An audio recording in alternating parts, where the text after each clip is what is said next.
Hello everybody, how's it going?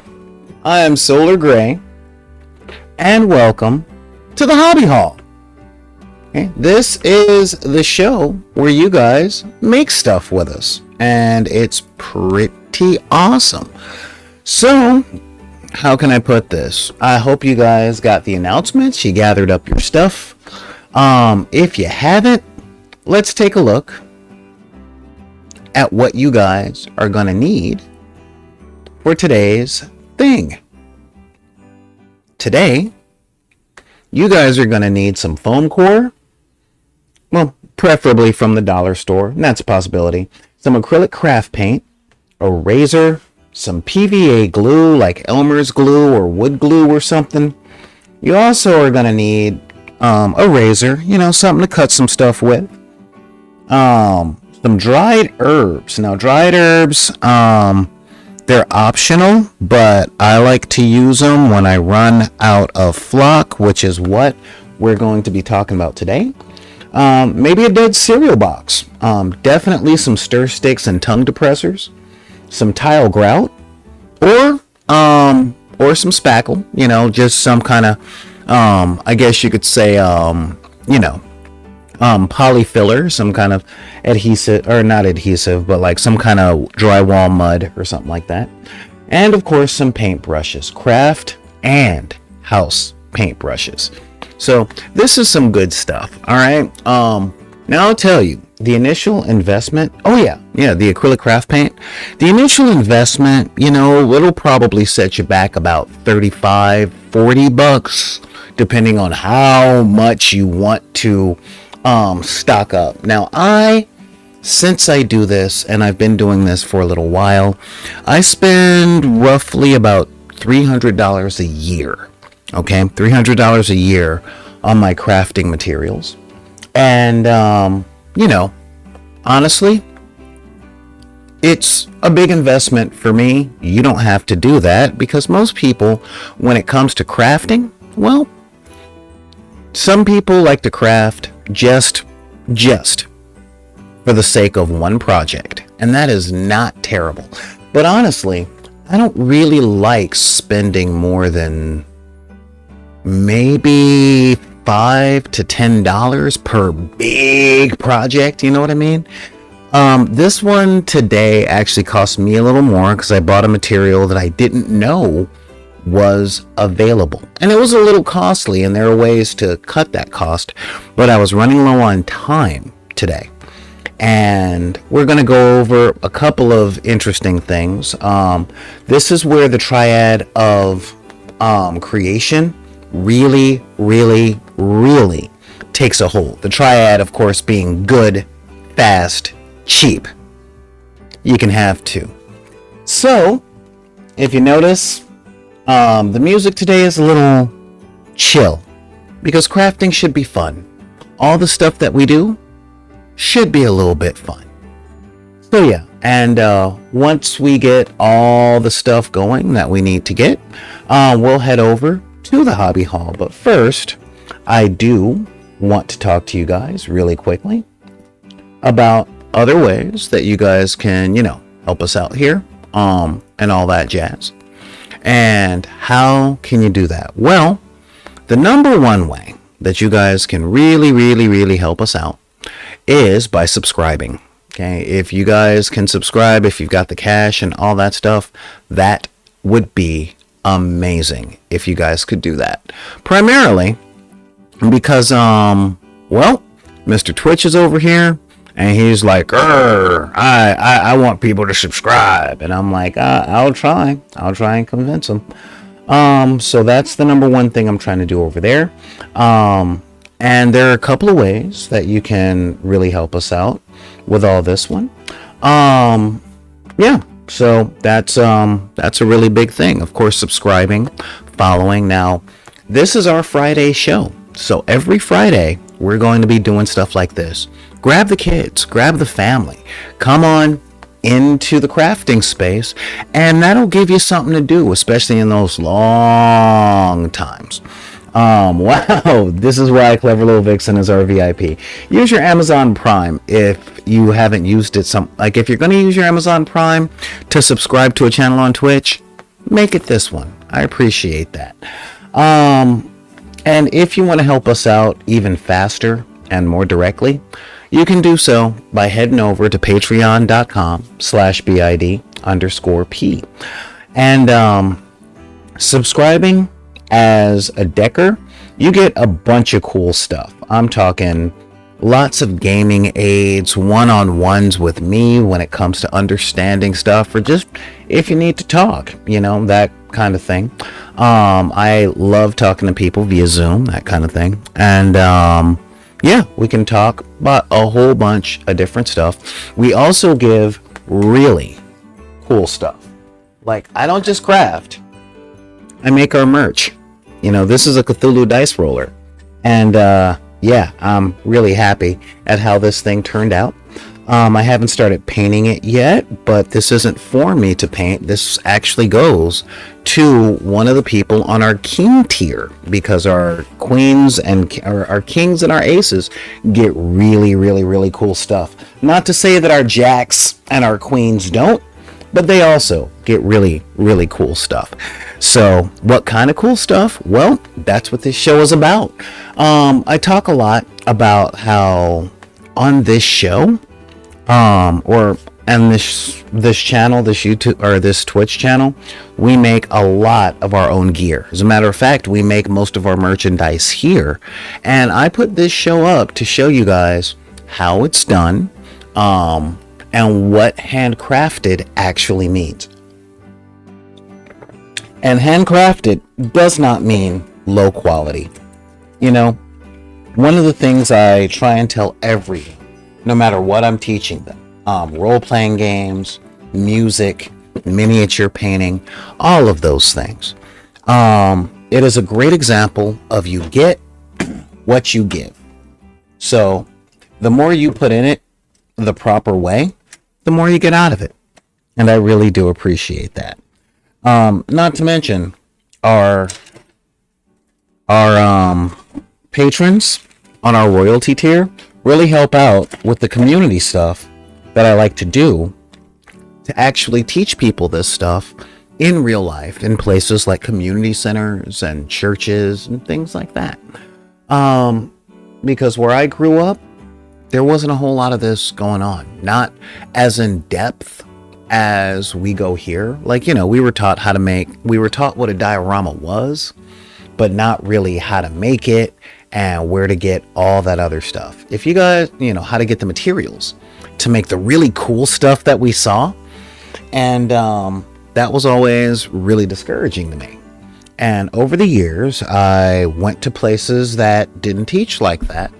And now I'm bringing them back to you guys and giving them to the people in all of the areas that are like mine, So that's why I'm doing this. And that is why we're here. Besides, it's always good to have a hobby. Not gonna lie, hobbies are really, really important because you need something to do after work other than watch TV. All right. So with that, I want to say, if you guys got any questions or comments or anything like that, hit me up at backinthedeck@gmail.com. That's BACKINTHEDECK@gmail.com. You can also hit me up on Twitter, hit me up on Instagram, and all that jazz.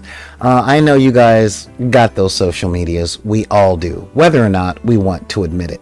Major shout out to my people, and major shout out to my people right here in the chat. Clever Little Vixen, About TW. I think Ladybug's here. Yeah, Ladybug is here. Sweet. Yeah, Ladybug ×3. Orthoduke. Yeah, good. I'm glad that you're here again. This is really, really cool. So, hopefully, if you guys are part of that wretched hive of scum and villainy known as Facebook, hopefully you guys got the notice about, hey, what materials you're going to need today. Like I said, today materials are real simple. If we end up doing the shrubbery, that all depends on our time. Then the materials that you're going to need are scouring pads and tongue depressors. Glues are good. I have a hot glue gun and I'm a fan of using them. A standard hot glue gun you can literally get from the Dollar Tree or the 99-cent store, even your local bodega. They only cost like maybe $2 to $3. And glue sticks are like $1 for a bag of them. But like with anything, you get what you pay for. So they're not great, but they're good enough for us to make stuff to play with, make stuff to game with, or just make stuff to get certain ideals. I'm really excited to show you guys what I found today.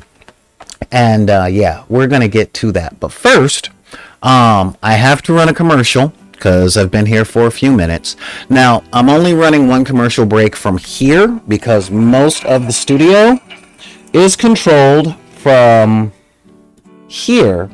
And I haven't set up a second unit over at the hobby home. So, yes, that's a whole thing. Okay, and let the Monty Python references begin, huh? Yes. You must find us a shrubbery. Yes, a shrubbery. But yeah, this is a big thing. Now, one of the things I wanted to talk about before we got started as to why we're making today what we're making, and I'll get to that. But as we're crafting, I'll talk to you guys a little bit more. All right, so I'll be back in about a minute. And yeah, also got a really cool announcement today, so hopefully some of our other deckers show up so I can be like, yeah, I'm gonna make a thing out of it. Since we're making stuff today. We'll be back in just a minute, but while I'm doing that, yeah, we'll see you guys, about 60 seconds. So, subscribers, how you guys doing? You know, I found out I have the option to do like a subscriber-only chat, and I am not a fan of that type of thing. Like, there's a lot of channels that I go to when I see the discussion is going cool, and I try and say something, and they're like, oh, it's a subscribers-only chat. And I'm like, ooh, well, let's see it. $5 per tier 1 subscription. Holy crap. I'd be spending $200-300 a month just supporting local creators, because my Amazon Prime is already spoken for with one of our friends to the channel. And you know, this is my full-time job, and I don't want to spend my entire what I make, which isn't very much, supporting other people and not being able to pay my mortgage. So as long as I can make it, our chats are going to be open to meet people and all that jazz. Maybe after we get like, I don't know, 500-600 subscribers, I'll make it subscriber only, just so that a lot of people can come in, see your guys' discussions, see how civil we keep everything and how welcoming we are. You know, I definitely want to thank you guys for the hype train yesterday. Oh, we're back. All right, I was just talking to the subscribers here, and yeah, so we got a birthday in the room. One of our deckers has got a birthday, so happy birthday to our boy Neon Arlecchino. Yeah, it's their birthday, and we are super happy.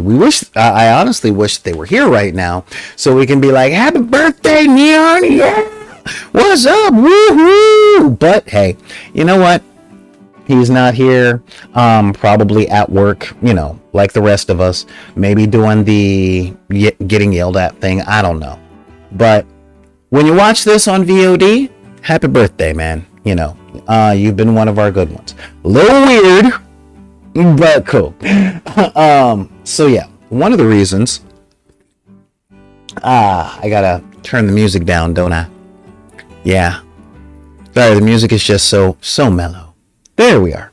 So one of the reasons that I wanted to show you guys this is that whole triad of good, fast, and cheap. Now, I know a lot of you guys have seen videos on YouTube, like a whole bunch of crafting stuff, and there's a lot of people out there that just do amazing work. I mean, super duper amazing work. All right. And I know that if you've been to a game store or seen model trains and stuff like that, you guys have seen these great miniature sets. I don't like to use the word diorama because I like toys more than I like art.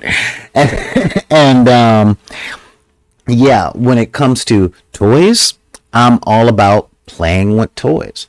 So dioramas are like, wow, that's cool. What do you do with it? Oh, it just sits there and I look at it. And that's not really my taste. If you appreciate art for the display purposes and stuff, dude, go for it. But I know there's a lot of ways that you can do stuff. And today, what we're going to be making is a modular board. Okay. And by modular, I mean, it's a board that you can put it together. You can switch up many parts. We're going to start with a 1 foot tile. Okay. Why 1 foot? Well, most games are measured in inch squares. Okay. 1 inch squares. And, so those games that are measured in 1 inch squares, they're also, okay, generally played on 3 foot boards, 4 foot boards, and in cases like mini Warhammer 40K and Kings of War and stuff, those are played on boards that are 6 feet by 8 feet long. Okay, those are 4 feet by 6 feet long. Sometimes 4 feet by 8 feet if you're going to spend the weekend doing it. And I've made lots and lots of different types of boards over the years, you know, trying to get this stuff right. And one of the things that I've always had a problem with was storage. Okay. Up until this year, my entire adult life have been in small apartments, maybe 1 bedroom apartments with roommates, 2 bedroom apartments with roommates. And those have this wonderful tendencies, especially here in Southern California, of not coming with garages or storage units or things like that.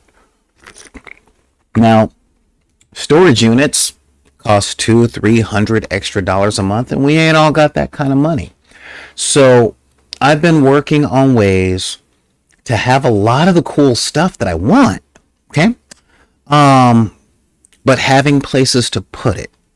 Okay. Now there's always like a hall closet or a storage bin that you can keep somewhere. But I see a lot of people that are in this hobby and they have rooms dedicated to this stuff with all of their boxes of terrain and all of their boxes of miniatures and all of their bags of miniatures that they keep on the road.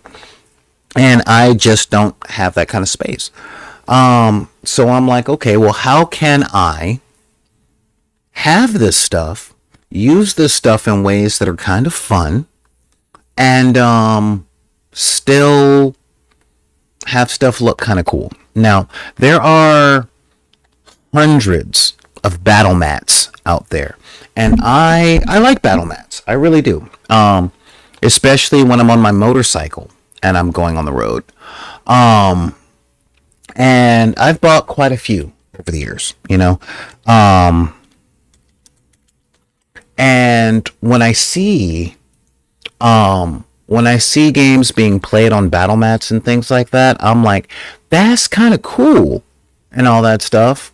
But depending on what they're made from, oh my God, they can get so expensive. And again, the stuff is neat. Okay, it's some neat looking stuff. It's really neat in all honesty. But the truth of the matter is a lot of the times I ain't got that kind of money. And, you know, most of the times I have to choose between a battle mat to play on or something to play with. Like here, we've got a battle mat, which is neat. Okay. And this thing is going at this very moment for about $40 on Amazon. And that's a $40 battle mat. What are the sizes on this thing? 48 by 72. So yeah, we're looking at 4 feet by 6 feet. And you got to roll it up, which is a thing. You got to store it. You can't fold it because it creases and it sits all weird, you know. So what do? You know, well, you can roll it up and you can store it. And they're cool. But having something that looks like stone, especially like if you watch any streaming D&D channel, or any streaming tabletop miniatures channel, we don't care if it's like Guerrilla Miniatures, mini wargaming, Critical Role, Dungeon Dudes, all those guys, they're fantastic. And they are also sponsored. So they put together these great miniatures, and having that will give you much more, what's the term? Immersion. There's a lot of immersion to be had with that, and it's awesome. When you're gaming on top of a battle mat, I mean, it's cool. You can throw it out, throw up some modular terrain, and you're done. And then you end up seeing all this stuff that gets built up, and you're like, how do you guys store all that stuff? I mean, there's a lot of board games like Necromunda, and I believe Gloomhaven. They have stuff that you put together every time you play, which is cool. But if you're a regular person that doesn't treat every single thing that they own like it's made out of glass, and you live a life that should have been narrated by Tennessee Williams, that stuff is going to break. That stuff is going to break. And it's like, there's nothing more disappointing than looking at something you like, playing with something you like, and then it breaking on you and you having to find or buy a new one. It really sucks. So what do we do about this? Well, learning how to make it is a whole lot. Now, I'm not gonna lie, $40 for a battle mat is pretty cool. Okay, I do enjoy $40 for a battle mat, but again, I'm a middle-aged man and I've had a whole bunch of jobs. But what if I told you that you could make something really cool, that looks really cool, really immersive, pretty easy to store? Okay, and when I say store, I mean the number one things that I try and create is, can I keep it on a bookshelf? You know, that's a big one. Hang on, live right now, and could use some viewership. Viewer. Yeah, there we go. BID_P. Just trying to get a couple of people in. Oh wait, no, wrong. I hate when I misspell stuff. There we go. Gonna post that, and then we're gonna share it to our story. A lot of people are like, "Oh, I don't really like. I don't play games, so why should I care?" I'm like, dude, this is some good stuff. All right, this is really, really good stuff. No, not sharing to my news feed. I'm gonna share to my stories.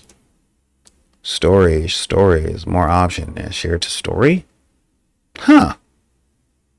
Well, that's a thing. I don't know what is up with social media. It keeps changing, I guess, to keep us engaged. It's a thing. So I normally don't do that, but hey, that's a thing. So yeah, as I was saying, yeah, what if I told you that you can make something that looks really cool, for a fraction of that? Now, today the materials I'm using cost about $11. Okay, but the reason that I make stuff modular is to make sure that that I can put it away in easily maintainable things. We're talking those little drawers. I should have pulled one out, but they're like little drawers. They're about 2 feet high. And they have like 2 or 3 drawers in them. They're made of plastic, and if you live in a major city, people throw them out all the time. I can keep most of my gaming boards and my gaming terrain in one of those. So even if I'm going to a game store or setting up in a park or going to a community center, I can literally pick the whole thing up because it'll weigh less than 20 pounds when I'm done, throw it in the back of the car, and go to where I need to go. So let me get some of this music back on. Yeah, there we go. And we're actually going to head on into the hall now. All right, so come on with me. Grab your poster board. Grab your poster board. Grab your materials. If you are young, if you're young, like, a kid or something, then make sure that there's an adult to do the cutting for you. Okay, because I don't want you guys getting hurt, don't want you guys cutting up your fingers or things like that. Okay, so we're going to head on over to the hall right now.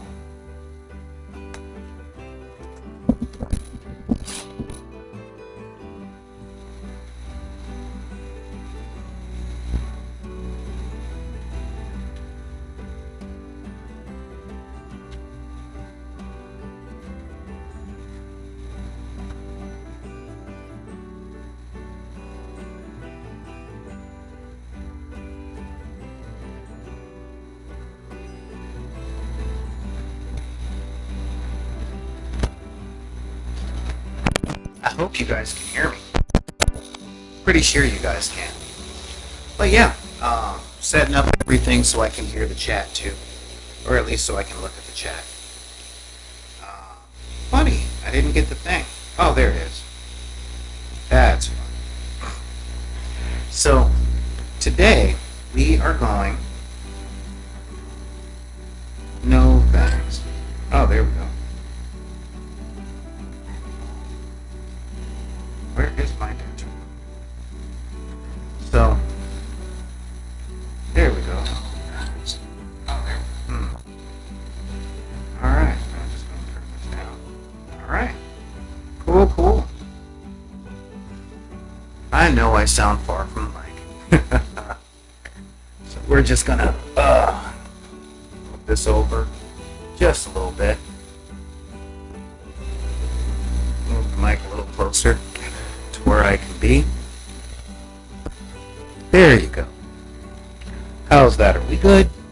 Looks like we're good. Okay. So, as much as I don't like having the mic in the shot, so yeah, I found this today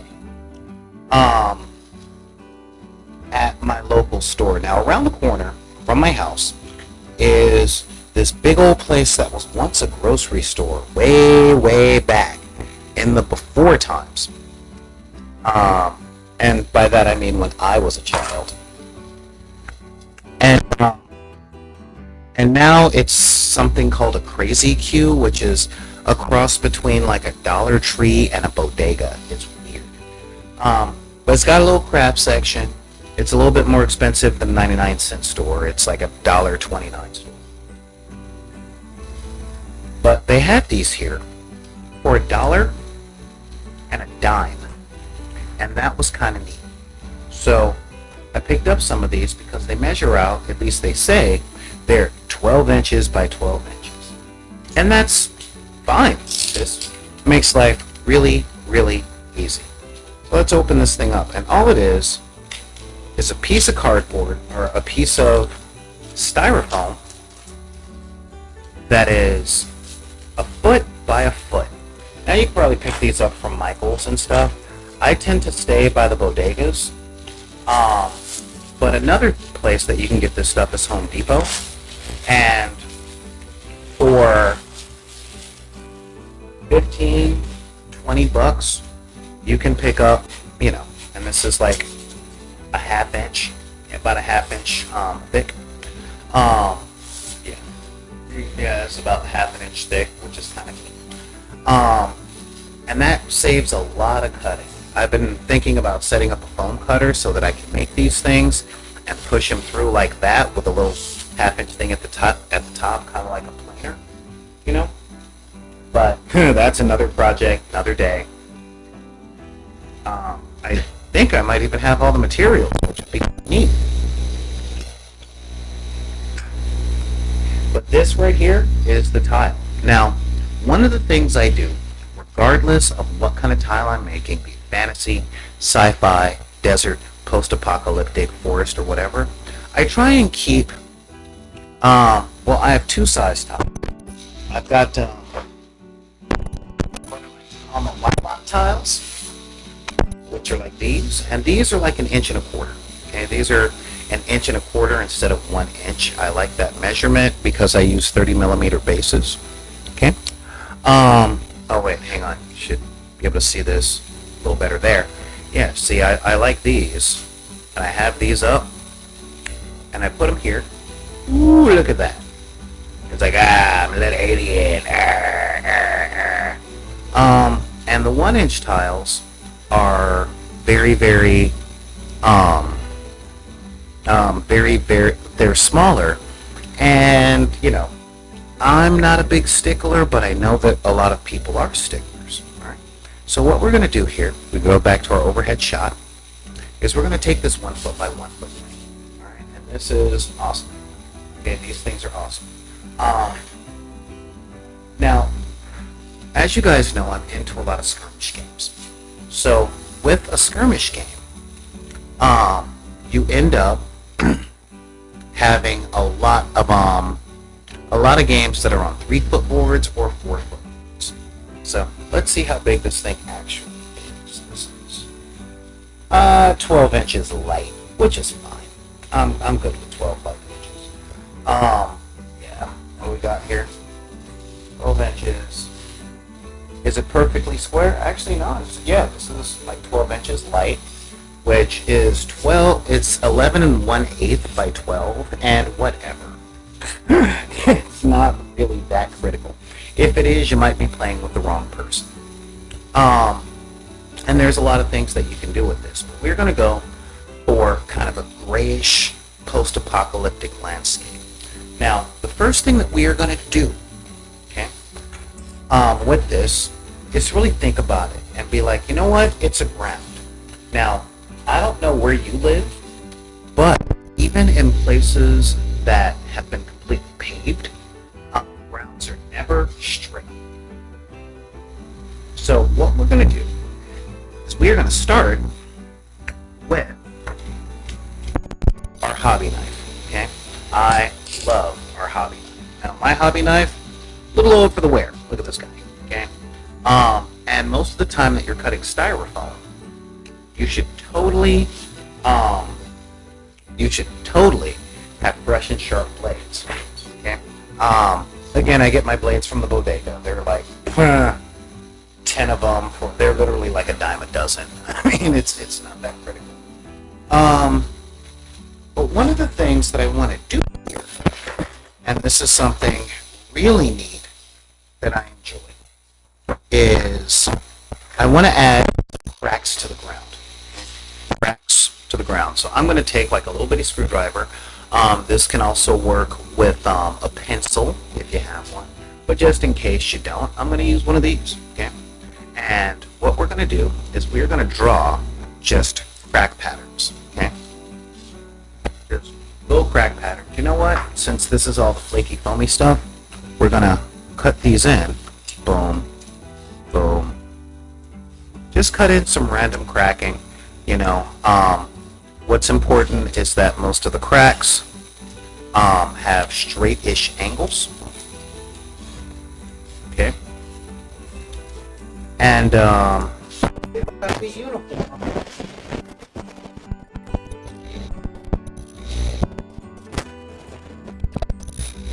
There we go.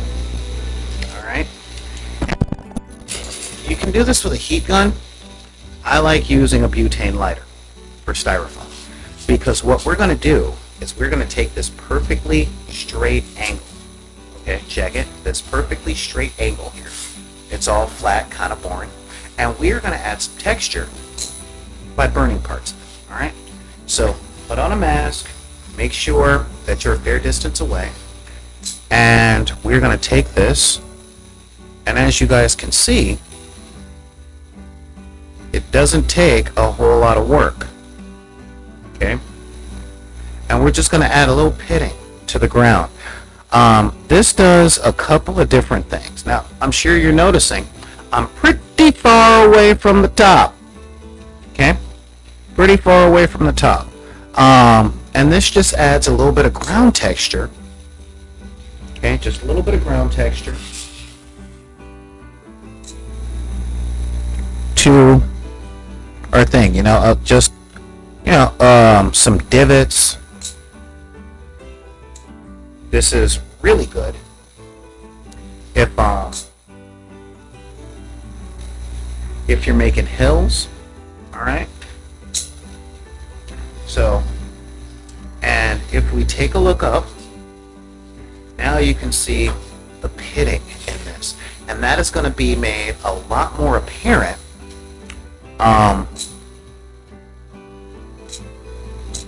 Just random patterns. Okay. Random patterns, random places.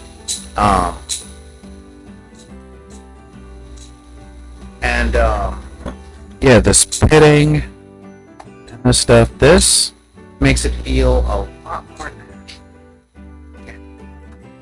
Again, we've got some of this stuff, if you can see.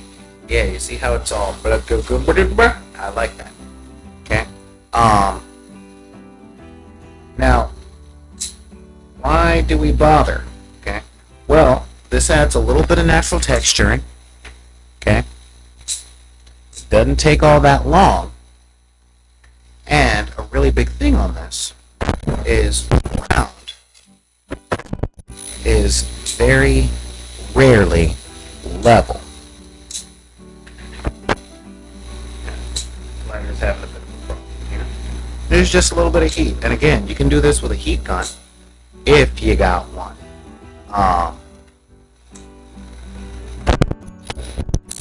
As you guys know, I'm a smoker, so I always have a lighter laying around. There we go. And a little bit of texture on those ends. And that's it. That's all you need. Okay. And now, if you take a look, we've got pitting, we've got some natural stuff, we've got a few flat spaces. Now, we've got a few places where our minis can have a little bit of interest, and this will add visual interest. Now again, I got this thing for $1, okay, $1. So I'm not worried about making any mistakes. All right. So now that we got that, what we're gonna do now is we want to add just a tiny bit of other interesting things. All right. Like I see sort of a trench, so I'm going to take my lighter and I'm going to make a little bit of a hole. There we go. It's a hole. And with styrofoam, you can always push your finger in, right? But once this is in, see, if you listen, I'm putting this up to the mic. Okay, so that's already there, and we are in a really good spot with this, which I like a lot. Next, I'm going to take a rolled up piece of aluminum foil. This is one of my things. Okay, I love this because I make a lot of dungeon tiles for our patrons. And I'm just going to roll this across there. Okay? Just roll it across. Just like you're using a rolling pin. Roll it across here. Here. And this adds a lot of top texture. Okay? And that top texture really important. So all this is going to come out once we add our top coating. Now, Pound in some bits.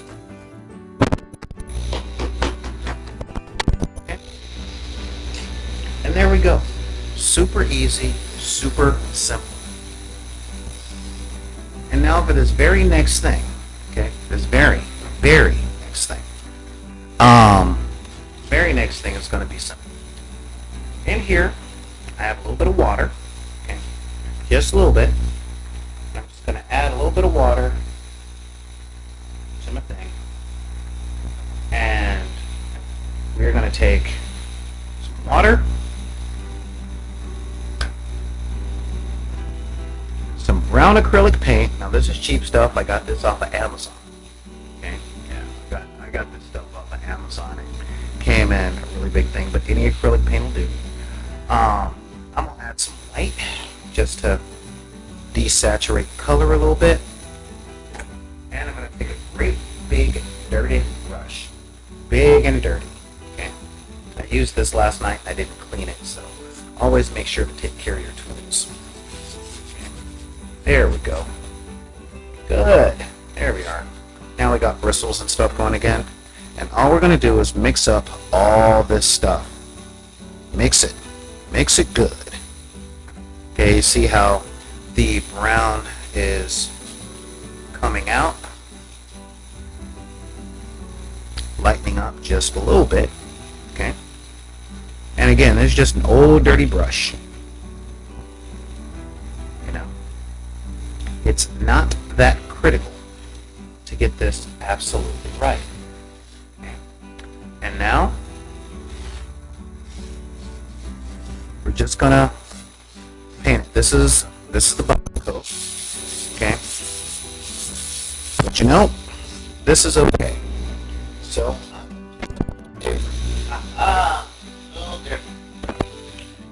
we're gonna take our paint, our water mixture, and we're gonna knock out a couple of birds with the same stone. Okay. What do you mean by this? Well, we have a lot of these things to do. And oh yeah, look at that. I am the chief organizer. Look at this. I am so neat and clean, right? Okay. We're going to take some of our PVA glue and we're going to take this comes together. And again, I'm eyeballing all this stuff. It's not a recipe. This isn't rocket science. This isn't baking. I don't have programs yelling at me and holy darling at the same time. Yeah, now we just mix all that together. The water really thins it out. Okay? Yeah, look at that. Okay. Let's yeah, check it out here. I got this angle. And this brown looks a lot like chocolate, which is kind of neat. All right, which is cool because we're going to be making a lot of these today. Okay, and now we just slop it on.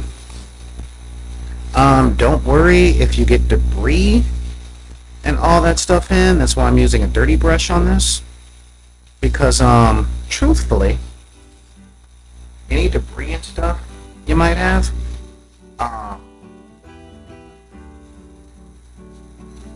that kind of thing will add to the texture. Make sure to get in all those pits. That stuff. Now your first layer. So you guys see I had a little bit of black wash on here, which is perfectly fine. You know.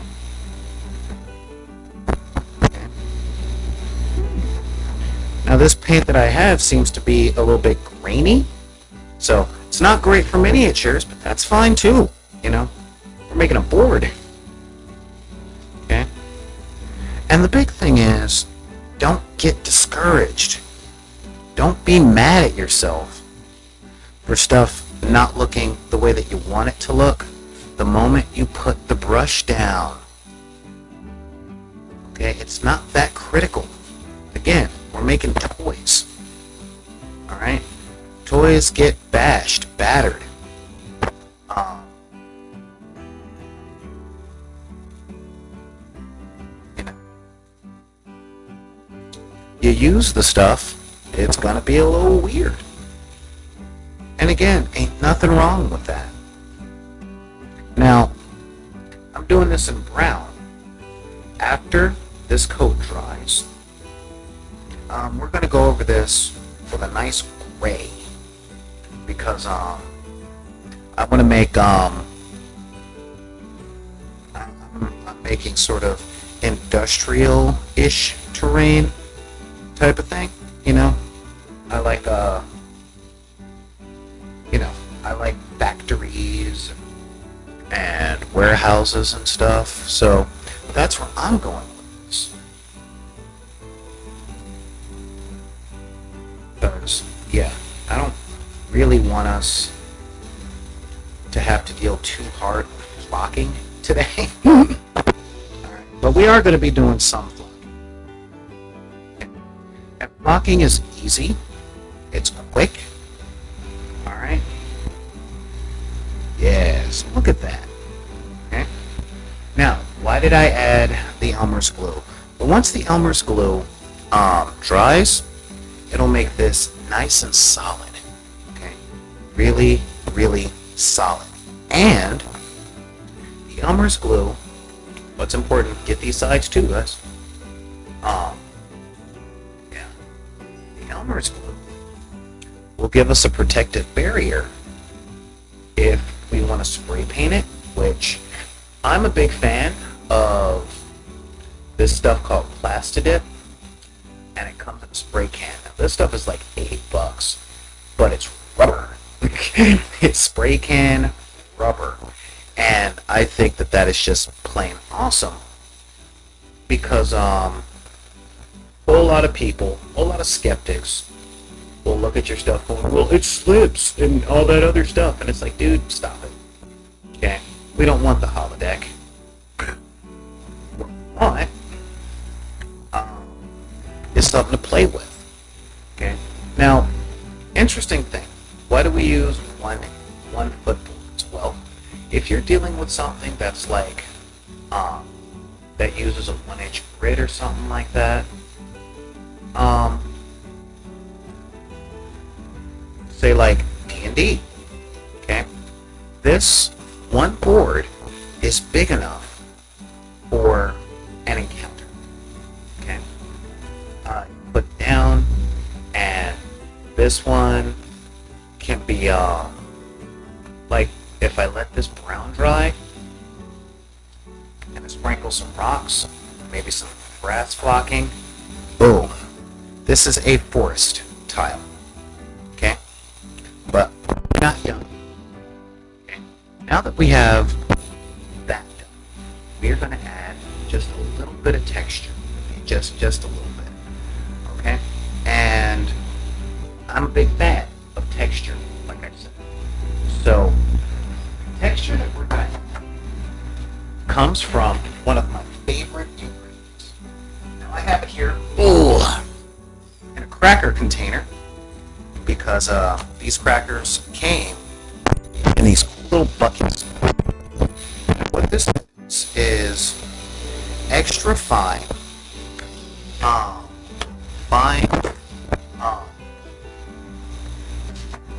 sandless tile wrapped. Now, you can get this stuff, you see it's super fine, okay? You can get this stuff at any box store for, oh man, maybe 15, 16 bucks. I got some, and it has lasted me very, very, very long. What I'm going to do is I'm going to take some foam core that I had extra, just kind of laying here, because stuff is very fine powder, and it's kind of messy. And I want to make sure that once I put the stuff on, it'll fall somewhere that I can clean up easily. Okay.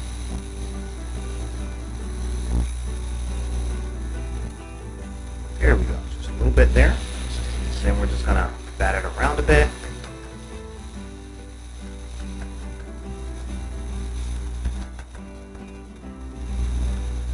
And this will take some of the moisture, from our little glue solution.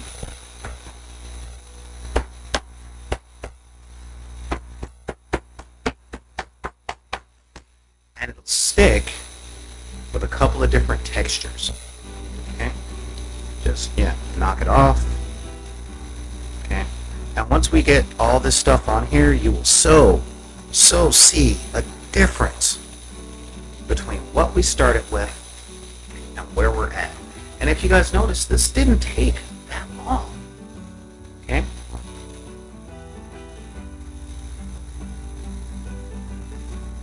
Okay. And again, now I'm not going for something too chunky. I don't really want it that chunky. And by chunky, I mean I don't want it piled up super duper high. So I'm knocking off most of this. Okay? But if you guys take a look, now we have a board. It's got a little character. Okay? It doesn't really take that much. Oh man, but we are so not done. And as you see, it didn't take a whole lot of this stuff. Okay, that will probably do me for the entirety of this project. Okay, but here, just take this bit back.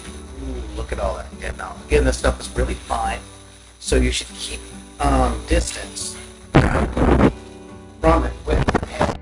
Yes.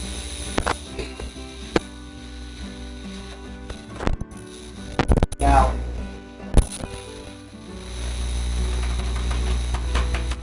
there we go.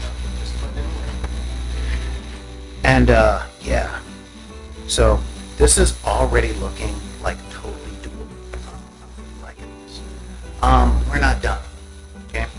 So what we're gonna do now that we got this, and I want you guys to understand that with a lot of this stuff, less is so much.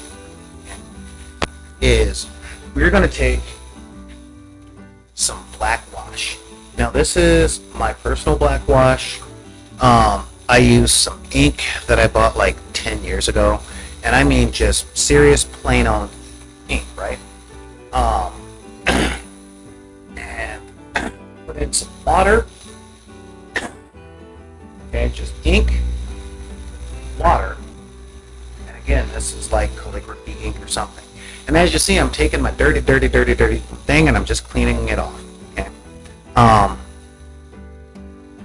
And while I'm cleaning it off, I'm just going to take this and I'm going to wipe this on.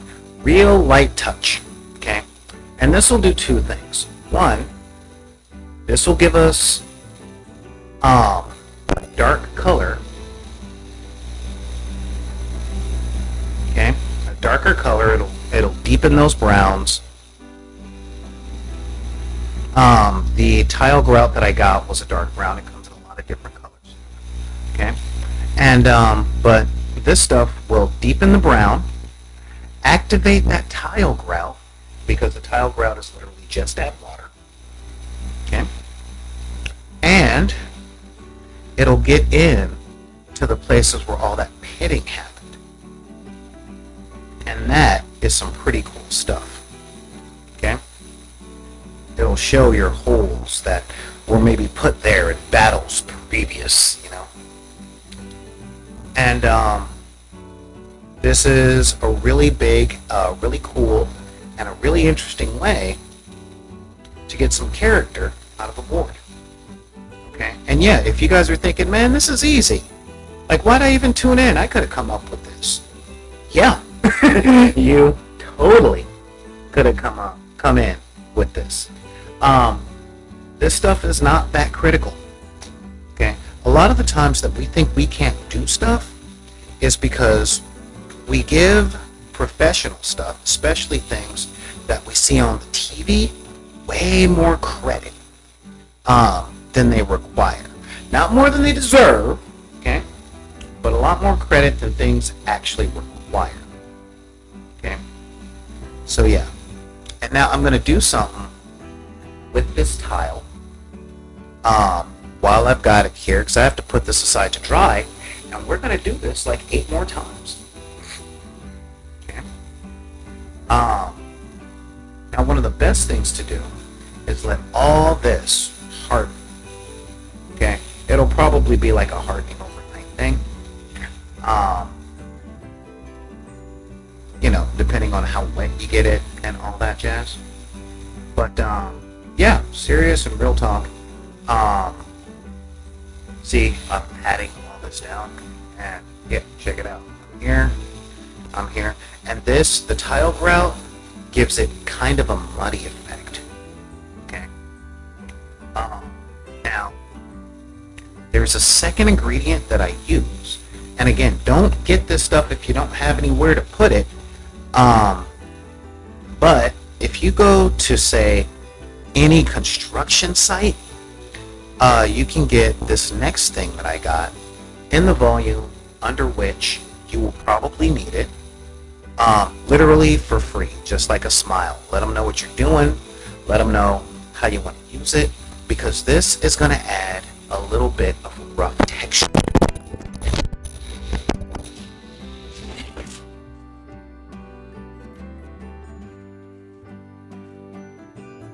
Okay. Yeah. That's literally me tripping.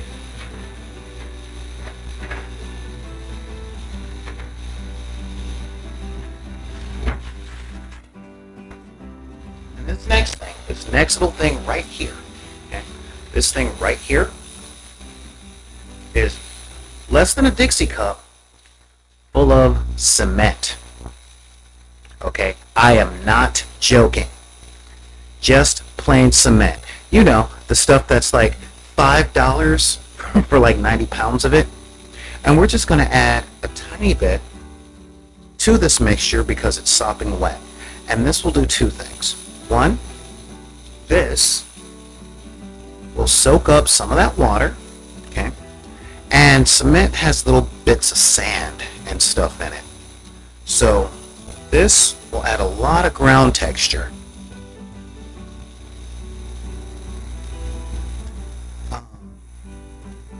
Which will be really good and really interesting to look at. Okay, there we go.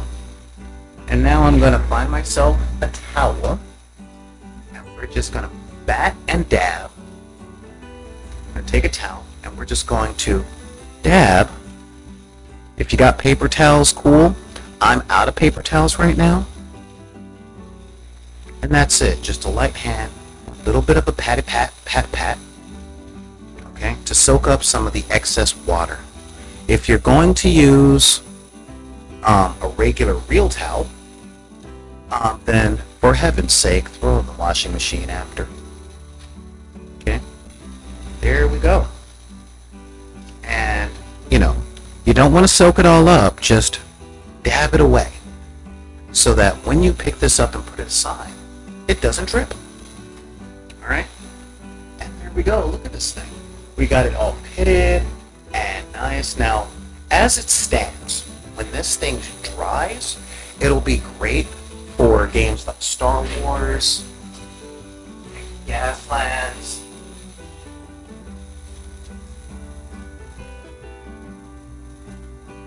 we are not quite yet. Alright?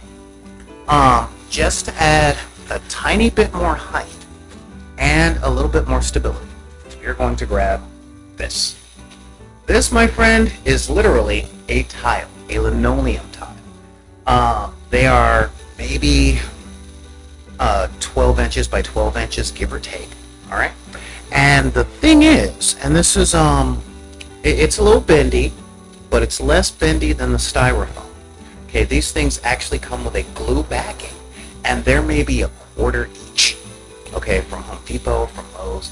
Now I took some of that stuff I was telling you guys about, the Plastidip in a can, and I've already sprayed these, but you don't have to. Okay, I spray them because most of my stuff is hardwood, and hardwood has a slippy, slidey thing. So I put this down, and you see, if I put it on the paper side, let's go here. Put it on the paper side, it slides. I put on plastic side,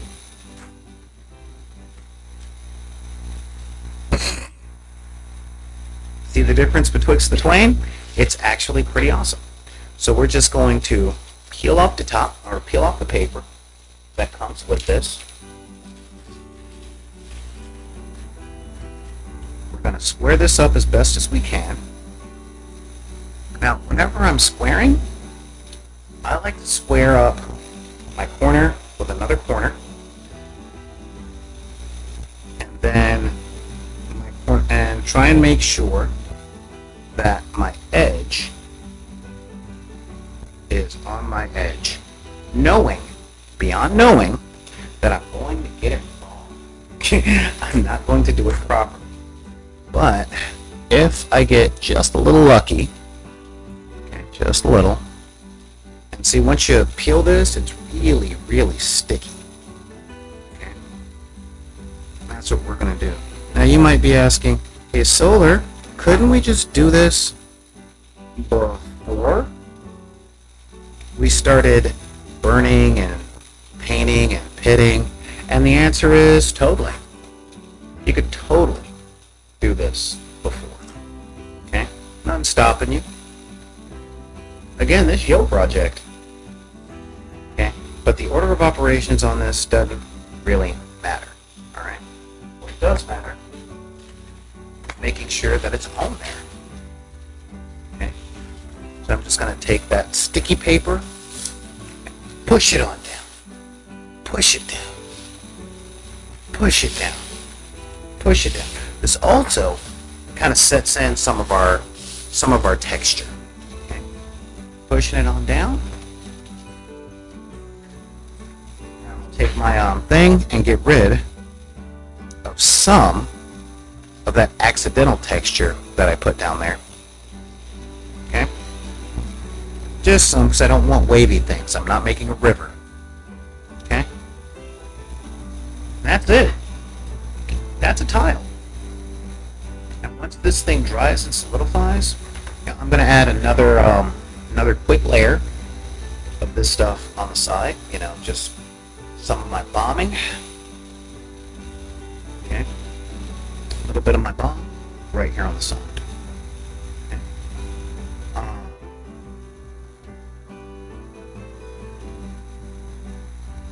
Okay. Because once that's done,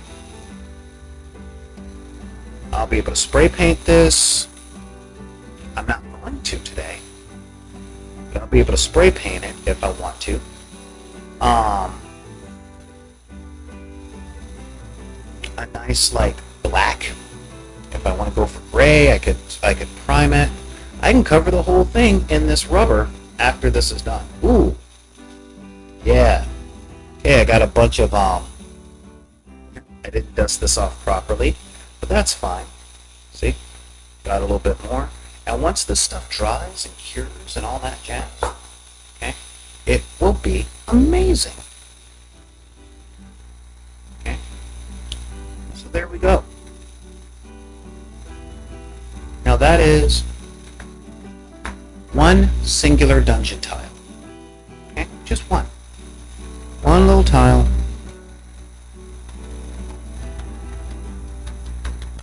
Beep, beep, beep, beep, beep, beep. Okay.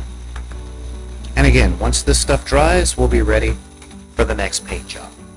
Now, this can be your set piece, all right? If you want it to be your set piece. Here we go. You know, I put a thing on it. So now, oh no, look at my little guy. Oh no, it's an alien. Gotta run. I've got that if I wanted to make it green.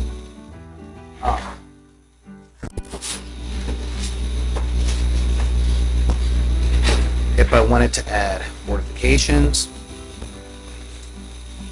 If you guys are going, dude, those things look cool, why can't you make those? Keep tuning in. And now it's like, haha, look at me, I've got this. I'm an alien. I'm an alien coming in. Oh no, look at my alienness. Oh, giant spider. You know? And it's there, it's 1 foot by 1 foot. For most encounters in a role-playing game, this is all you will need for the fight scene. This is it. This is all 1 foot tile. That's it. Okay, everything else you'll be able to come up with. You can, but that's it. You put your stuff on there, you populate the board, you call it a day. So, yeah, I mean, take a look at this guy. He's coming along pretty well. Unfortunately, we've got one little thing we gotta do, but that little thing we gotta do, I'm gonna cheat a little bit more because there's no right way to do this. So what I'm gonna do is I'm gonna add a second layer of color since I want to make this gray and I want to get all of it out of the way as soon as possible. And why? Vixen, you are funny. Don't look for perfection, you might go blind. We're gonna grab Economy Acrylic, and this is that same acrylic paint. And what I'm gonna do is I'm going to mix the acrylic, put down some black. That's all I'm gonna need. That's it. That's all. No more than that. Just a dollop of the acrylic.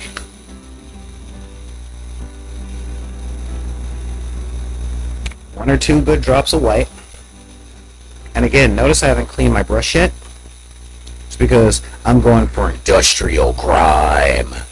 And that, the industrial grimy look, that don't take a whole lot. Okay? I mean, industrial grime, specifically with the grime, you don't need to be that neat. Okay? Now, if I were going for clean Star Wars or Star Trek like sci-fi, yeah, I would have to be way more precise. But you don't gotta be. You really don't have to be too precise. Now, if you notice, I'm starting with my black, and I'm just adding up enough white, drop by drop, to lighten it up to the kind of this was once civilization in gray that I like. A lot of people would add blue and stuff like that, but I do that after the base coat's down. Okay? And for those of you guys that are really into doing stuff quick, you can do a lot of this stuff with spray paint. But again, spray paint, $5, $6, $7 a can. And my whole point on this show is keeping everything attainable. So right now, cheap acrylic paint, we're looking at $3 for the acrylic paint. Stuff like Apple Barrel and things that you find at Michael's. Stupid easy. A little bit of cement. Seriously, when I say a little bit, and you can go to a construction site and talk to the cement guys, literally a solo cup. A solo cup should do you for at least 3, 4, 5 months, depending on how many of these projects you got. Because you're literally sprinkling just a bit. Now, I've been working on my house since April or May, so I still have materials just laying around. I had some cement because I did some paving in my backyard. So it was really easy for me to take one of my little cracker buckets. There we go. That's getting lighter. Okay, and from here I can always dry brush it a lot brighter. Okay, just layer after layer, so it ain't that big. So now that I got this, I'm just gonna take this back over here,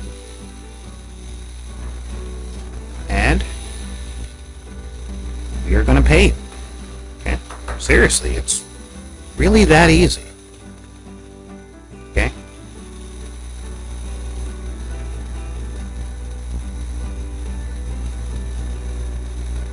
This is the whole thing.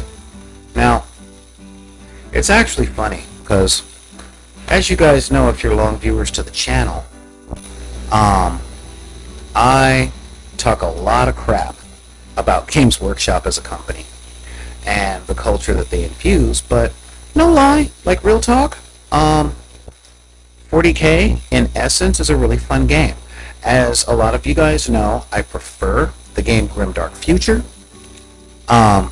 because it doesn't have as many complicated rules. And if I were in 40k, I would probably do Kill Team because there's less models. But again, I've got Grimdark Firefight for that, and I'm cool, and I'm happy with that. But my main miniatures game for like 16 years was War Machine from Privateer Press, and that is a skirmish game. You know, it's played on a 4-foot board by 4-foot board. Now I'm into a lot of games that are model neutral, okay? And most model neutral games ask for a 3-foot by 3-foot board, which is why today's thing cost me about, $10, $11, because a 3-foot board is 9 square feet. So I had to get 9 of these little foam pieces.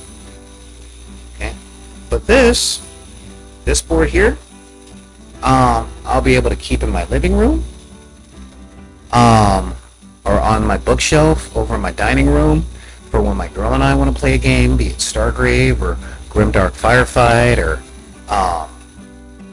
stuff like that. But yeah, once we're in, we got our pits, which could double as trenches and stuff like that. So this is fun stuff. Okay, and again, once this whole thing dries, then we'll be able to do a lot more fun stuff. Okay, now I have 9 more of these to make, but I'm not going to do these.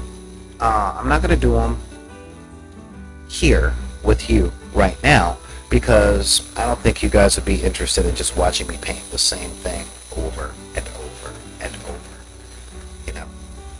That would be chaos, and chaos isn't a ladder. Chaos is something that we don't like looking at on something that we might subscribe to. So yeah, there we go. Let's take a look here. Wow, look at that. You see? Got so many textures. I'm gonna add a little bit more cement, and again, the liquid that we're putting on here,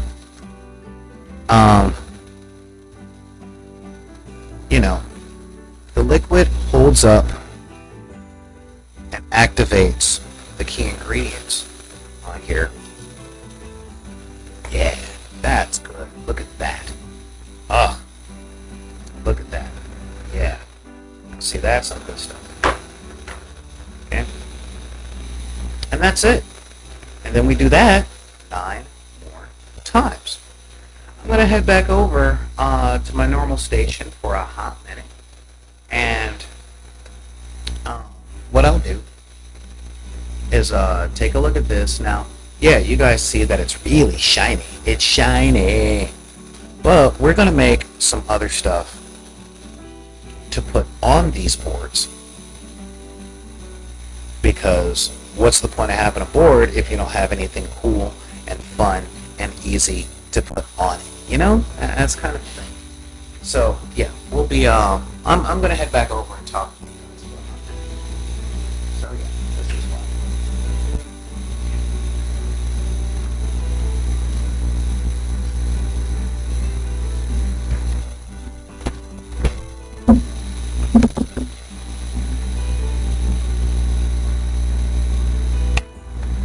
Hi everyone, I hope everything is going good. I wanted to say hey and what's up with all that with everybody, and check to see who's in the chat. Hey, we got Miracles of Minimum Wage that popped in, Black and White and now in color, and Orthoduc, cool, or Orthoduke. I still don't know which one it is, but yeah. So this stuff is super easy, and I know it doesn't look like much yet.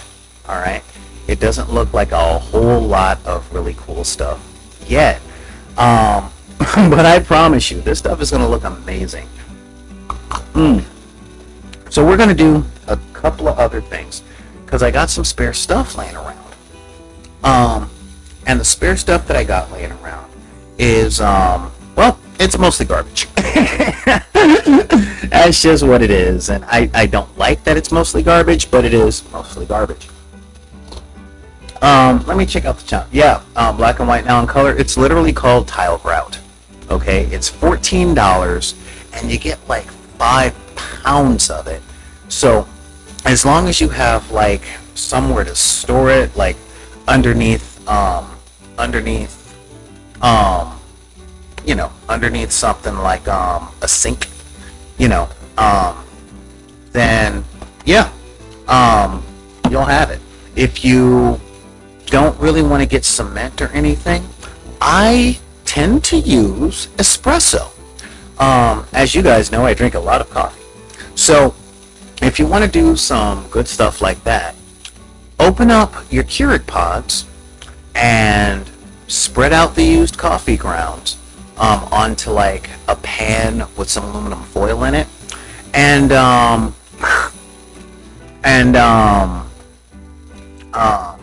put it in the oven at like 200 degrees for like a few hours. And what that'll do is that will kill all the bacteria and stuff like that. It literally pasteurizes the whole thing. And once it's pasteurized, you can use that as flocking and ground cover.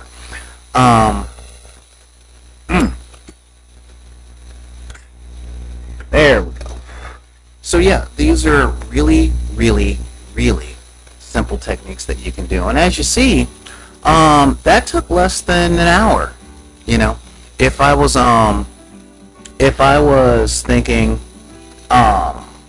if I was making all 9 of them at once, it would really only take about 3 hours, because honestly, it's just doing all the steps at the same time in what's called batch production.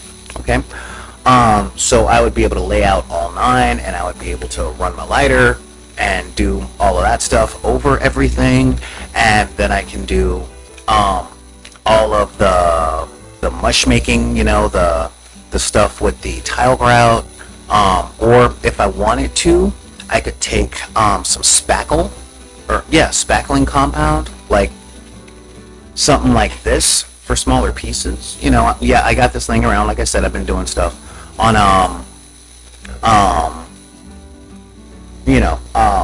I've been working on the house, but like I love Fixall and plaster and stuff like that, and you can use plaster, like some people like putting shredded burlap and stuff like that inside spackle. It's a thing. But yeah, yeah, didn't know there are coffee grounds in the K-Cup. Seriously, they're in here. Do I have it? Yes, this is the one that I've been doing. But yeah, here we go. I use this one because, as you guys know, I drink a lot of coffee on the air. But once you take this off, you've got fine coffee grounds. Isn't that fun? And that's something that you can use for basing. There's so many things, The important thing is to put it in the oven and get it pasteurized, not the microwave. Okay. Oh, you don't have anywhere to store 5 pounds of tile grout? Really, it's a box. The box is smaller. Yeah, I would say if I still had the box, I always put it in other containers because I'm really bad. But the boxes themselves are no more than like 10 inches by 10 inch, 12 inch. That's all. They literally go on. They can literally fit on a bookshelf. Like I said at the beginning of this show, everything that I build, every single thing that I build and craft, as of 4 years ago, I do what I can to make sure that I can literally, and I mean this, put it on a bookshelf.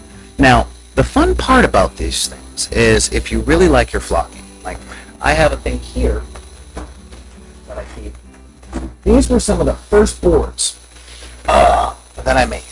Okay, these things right here. Hopefully, they'll show up because green screen and stuff like that. But this here, oh, look at that. Okay, this right here is one of my first boards. Now this is 2 feet by 2 feet, and it's cool, it's fun, you know, it's impossible to put away. All right, smaller than a cereal box 2-pack, actually. But this thing here, it's very heavy because it's fiberglass on masonite with wood backing, and yeah, it's awesome looking, and it's really cool to play on, but I had nowhere to put it for a very long time. So what I ended up doing in my old apartment is hanging it on the wall to store it. And people would come in going, "Oh my God, I love your art." I'm like, "Oh yeah, sure, thanks, yeah." They're like, "Oh man, it so reminds me of the ramifications of searching for meaning within the realms of man." And I'm like, "Sure, whatever." Yeah, I pull it up and I play toys. I play with my little toy soldiers on it, but sure. But that's another way that you can store these 1-foot things. Now, these 1-foot tiles that you're watching me make today, they literally stack on top of each other, and they're about maybe 6-7 inches high. Okay, and you can find a place for, I don't know, 3 cereal boxes. You know, I mean, it's literally less than an Amazon box, or average size of an Amazon box. Now, these 2-foot monstrosities that I just showed you, I have 4 of them because I played a game on a 4x4 foot table, and I tried to be all clever and stuff and embed, like, well, let's see, what do we got here? Yeah, this thing is heavy. So yeah, here, if you look, yeah, it's got a little hill, and it's got a river going through it, and when you put it all together, the river goes into a circle and all that stuff. And yeah, I was being so sharp that I cut myself, because again, these things are just laying here in the Wizard's Tower because I hadn't finished the walls yet, so I haven't hanged them. And playing strategy games and stuff like that is kind of fun. It's kind of neat and all that jazz. But what I don't like about it, and this is some real talk, one of the things I don't like, oh no, it's not canvas. Like I said, this is masonite and fiberglass. All right, that one board weighs about 7 pounds, and it is not fun to carry. All right. Oh, and the bottom, wood. So there's a lot going on with that particular thing. But one of the things that I like with the methods that I use now is that they're much smaller. They're a lot easier.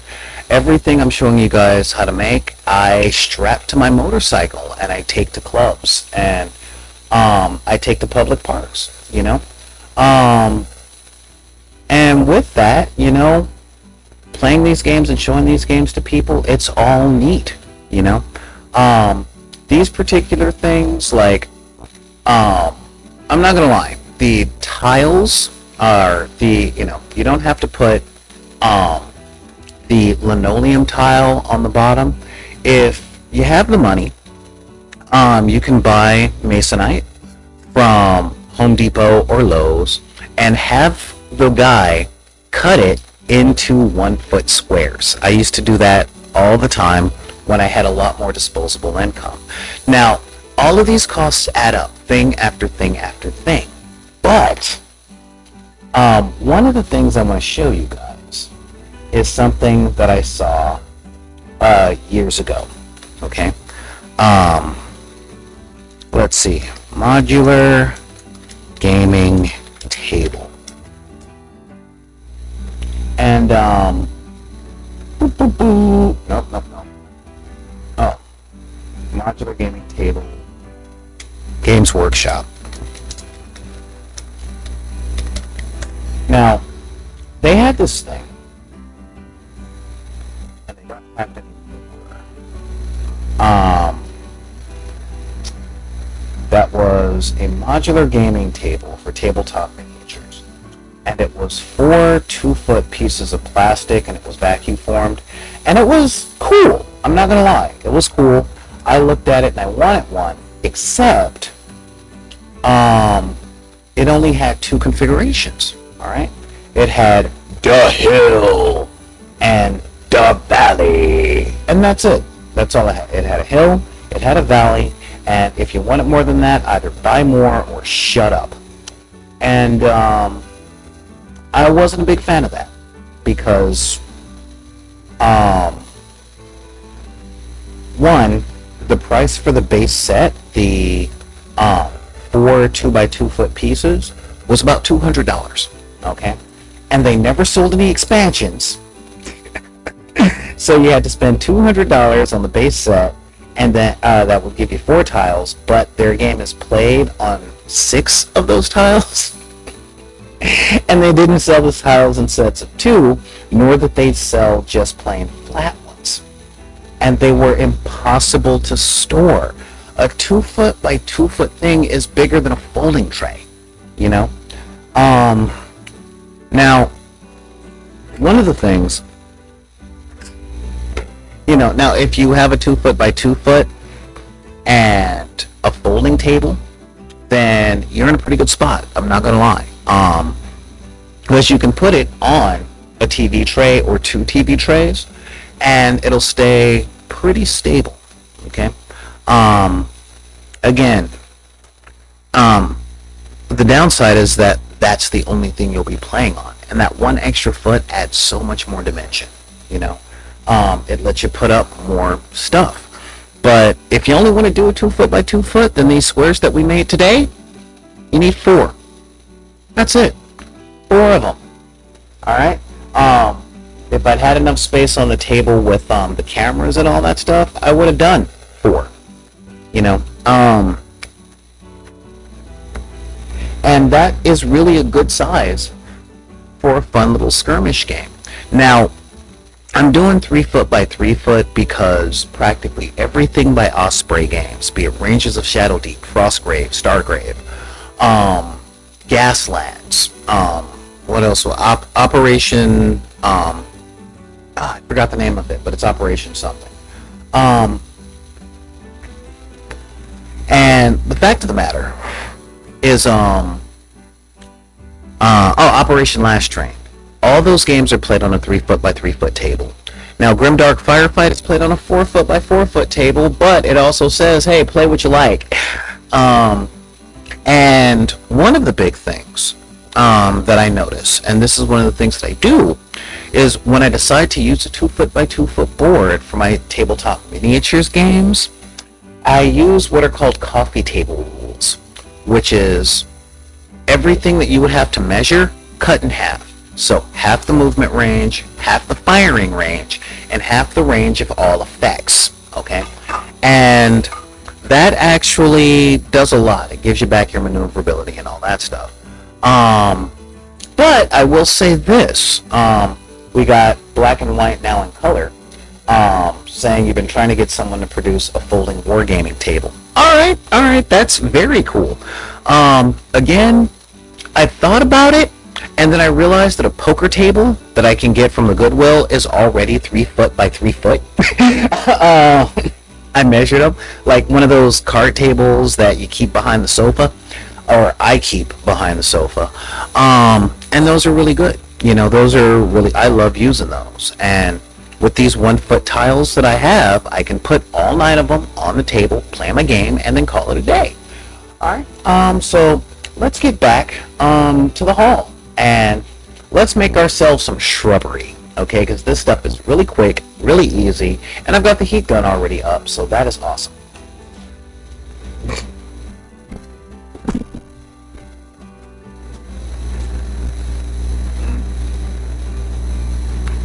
Yeah, got my overhead shots over here going, and woo, look at that. Yeah, I'm a giant spider. Oh no, a giant spider. No, little giant spider. I will come down. And I brought friends. You know, I mean, oh god, it's dead. You know. But again, and this stuff is still very, very wet. I can tell you, tomorrow they're going to be bone dry, and all I'll have to do is a little bit of dry brushing, and that will be it. But the next thing that we want to do, okay? I said we're going to make shrubbery. Okay? And the first thing that we're going to need for a shrubbery, scouring pads. All right. Now, these things are super fun and super easy. And again, I picked up these natural craft sticks. And these natural craft sticks are tongue depressors. This was $1. That was $1.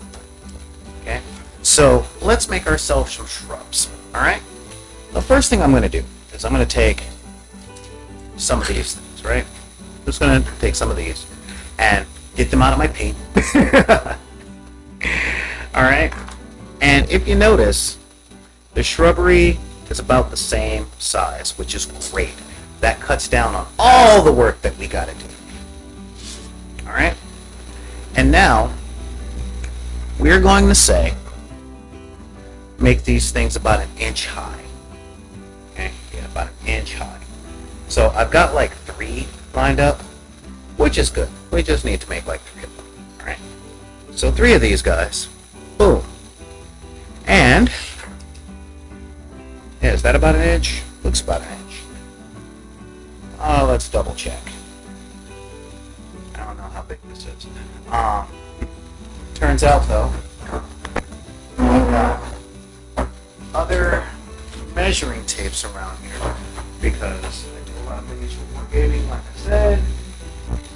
And yeah, hang on here.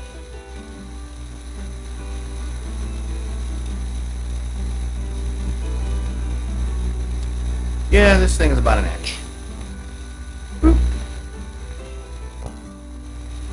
Yeah, this thing is about 1 inch wide, maybe a little bigger, you know. A little bigger than 1 inch, you know, it's not an exact science.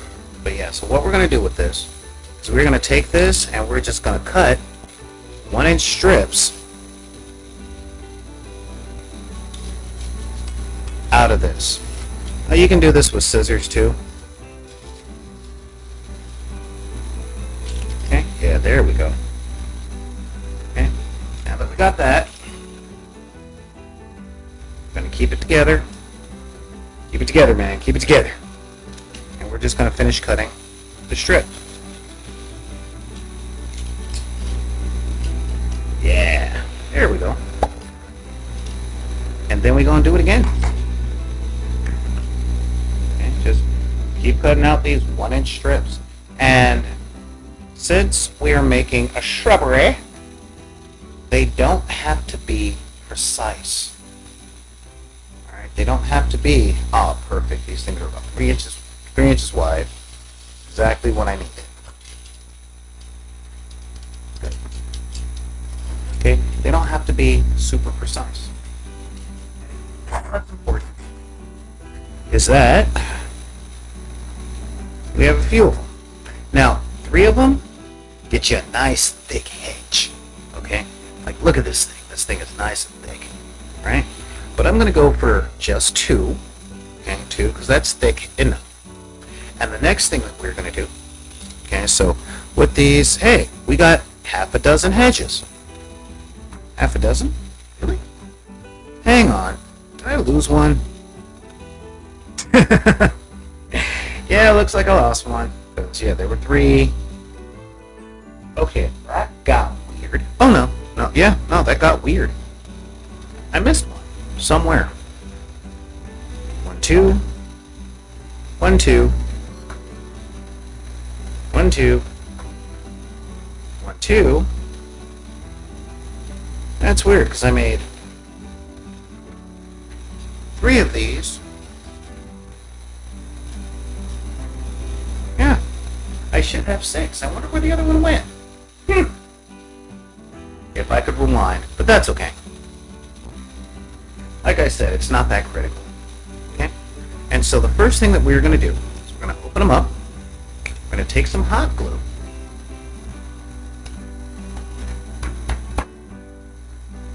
And we are going to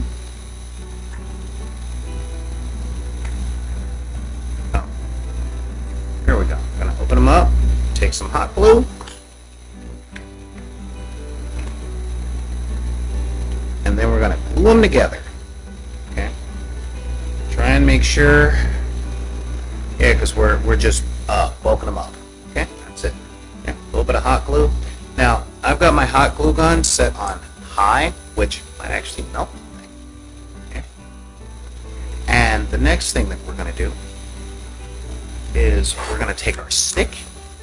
Okay, take a stick. We're going to run a bead of hot glue along the bottom. Okay. Again, this isn't rocket science or brain surgery.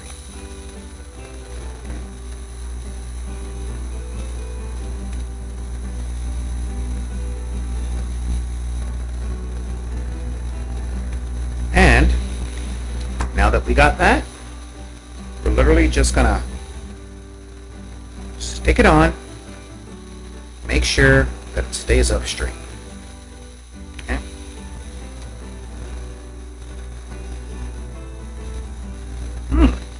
Well, that is awesome. Okay, now there are a lot of types of scrubbies that you can buy, and yeah, I call them scrubbies, don't at me. Okay, you can get a lot of these scrubbies that are really, really thick. Okay, I like the thick ones too. And so once you got your thick scrubbies, you know, you won't even have to stack them. Okay, I saw some scrubbies, some of these scouring pads, or yeah, I call them scrubbies, don't at me. I saw some of these at the dollar store. They were just red, white, and blue, and green is easier for me. Okay, yeah, there we go. And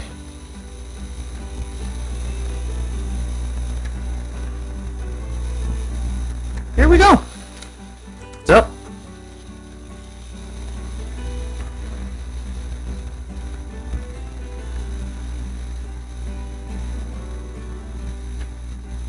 Oh, 3x3 is 9. Thank you, Vixen.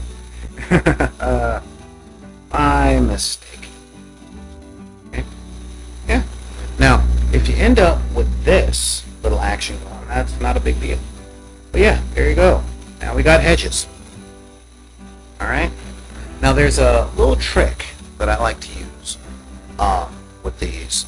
And this is a little bit advanced, but if you have it, then awesome and great for you. Okay? If you don't have it, you don't really need it. Again, this is for playing with toys. I keep stressing this because I don't want people to take this stuff so seriously. Alright? There are way too many people who put way too much work. Yeah, way too much work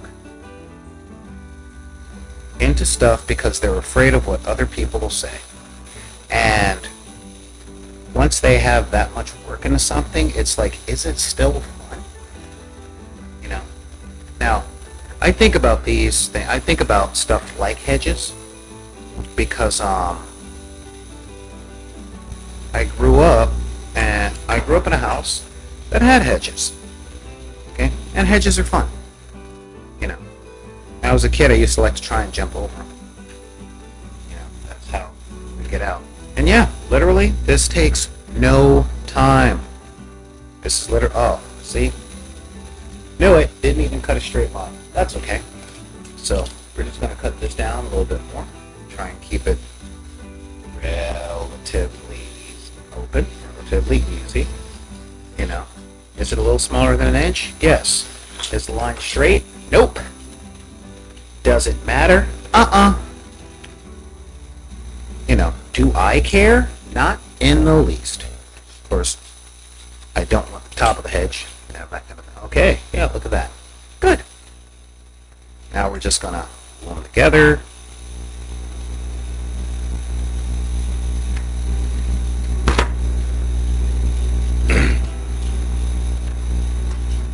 Gonna line up that bottom.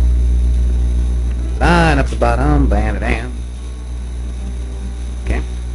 Why do I keep the bottom straight? so that it'll sit straight on the popsicle stick or on the tongue depressor. Okay? And literally, this is it. You know, I can literally do this while like watching Star Trek. Yeah. Because yes, we trim the hedges of many small villages. All right, look at that. Boom. 1, 2, yeah, 8, 9. You're right, 9. So yeah, these are hedges. Now, I'm going to do something to just add a little bit more dimension, give it a little bit more oomph, right? Just a little bit more. We're going to take some of this brown that left over, and we're just going to paint the bottom, paint that base. You know, don't take much. Just take away a little bit of that unnatural brown, unnatural wood color, because you know, not a lot of hedges come on. Not a lot of hedges come on wooden planks. And now we're going to do kind of an advanced technique. Not a big advanced technique, but still a little.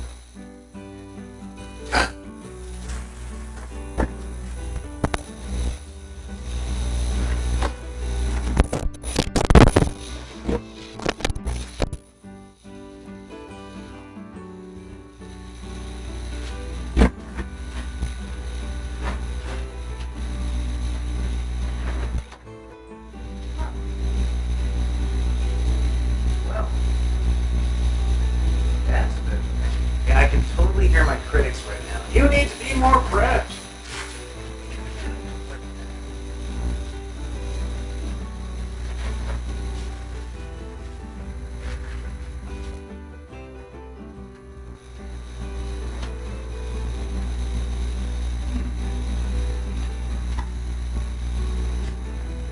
So, I am going to do the advanced technique. There they are.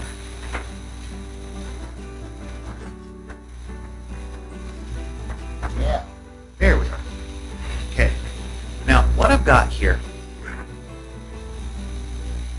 what I've got on this is something kind of simple, kind of cool. Front loaded is kind of expensive. Okay, it is kind of expensive to front load. And when I say kind of expensive, this is Woodland Scenics Horse Turf. Okay? Now, I've had this for, a few years. And I don't use it very often. Alright? What I'm going to do with this little thing right here is take some of this, and we're going to add some PVA glue.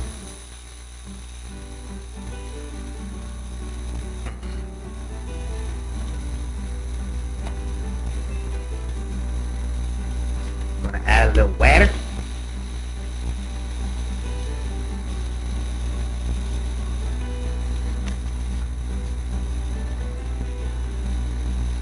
We're going to take our cheap little brush that I also got at the dollar store, and we are just going to mix this up to give us a bit of a paste. Okay. Yeah, we're using watered down PVA glue.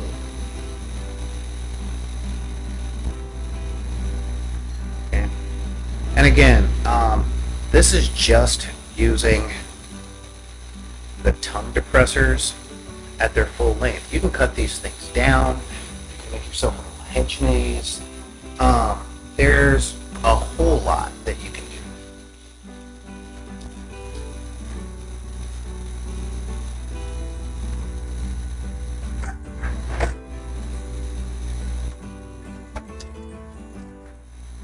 Now, I'm going to take a little plastic container, okay? Alright, that's just the food storage thing.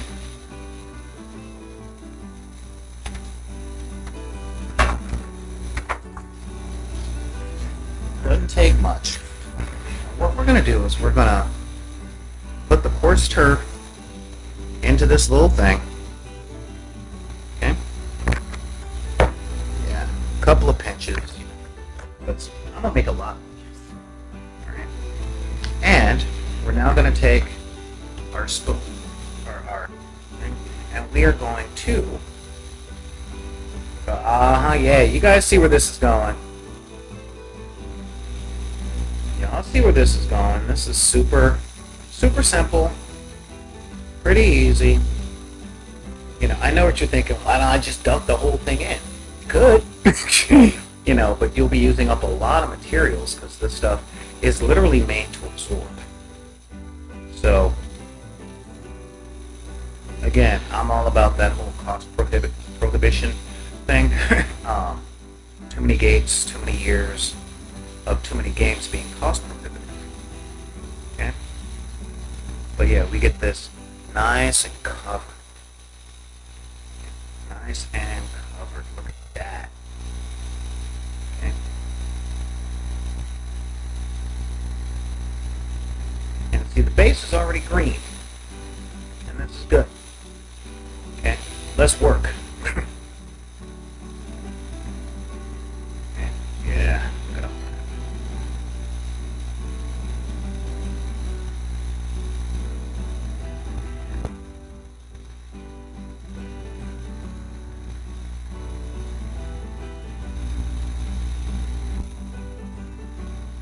There we go. Look at that. Okay? And now, you got two things. You can pop this in, or you can do what I like to do. Pop that in and just squeeze it. Okay? Now this is the coarse stuff. Okay? Now, this stuff is essentially shredded and painted foam. Okay. And this just gives a little bit more of a model train type look, you know? But if this is a little too costly for you, hey, I get it. And you don't need it. Like, real talk, you don't need to put this stuff on. Okay? I'm not a fan of using materials that are just way too expensive. You know. And again, the question is, are you playing games? Are you making miniatures for like a 1970s sci-fi movie? The principles are the same. And like I like to tell every single person that I teach this stuff in real life, the more time and concentration that you put into this stuff, the better it'll look.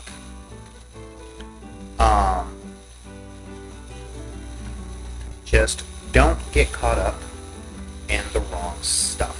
And by the wrong stuff, I mean, we all have the way that we imagine things should turn out. Okay? I tell people all the time, should is one of the most dangerous words in the English language. Okay? There we go. Now I'm just going to hit and dust off a lot of the excess. What's important to me is that not all the green shows. Okay? If some comes out and the green does show, alright, that's fine. You know. So yeah, and there we are. You know.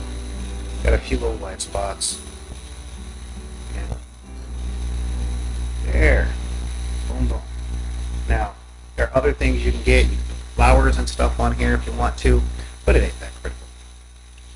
There we go. Now this is a piece of absolute blocking terrain. Let's see if I can, yeah. So, and here we have, like, look at the nice little forest thing. But this is the difference between the two. 1 and 2. Yes, in a lot of ways, it's like night and day. Okay? I get it. But the thing is, it's not super important. Okay? But as you see, one of these things, hey, you've got the thing and you're going, yeah, I'm playing. You know, haha, you can't see me, I'm behind here. And now, you know, I come out from between the hedges. You know? Or you can make these into like a hedge maze. You know? I'm a big fan of that. You know? One of my favorite movies as a kid was The Shining. Yeah, that's there. You know? How do we lock this in place, you might be asking? Well, to lock it in place, we take our PVA glue solution, just PVA glue and water, and we add more water, okay, just to make sure that our glue, ooh, I got a little bit of leak at the bottom of the cup. Haha, you're fixed. Now, some people are really big fans of putting it in spray bottles and stuff like that. And in truth, that's a good thing to do. Okay. Another way you can use this stuff is to mix it into a paste and smear it on. Again, that stuff is $11. It's lasted me for years because I barely ever use it. But like for a project like this, yeah, you might get 6, 7, yeah, maybe 6 or 7 of these hedges out. And let's do some calculation. $2, $12. So if you get 6 or 7, these things are $2 a piece. You know. And thing is, if you buy them, they might be cheaper. You know, there's a lot of Etsy stores out there.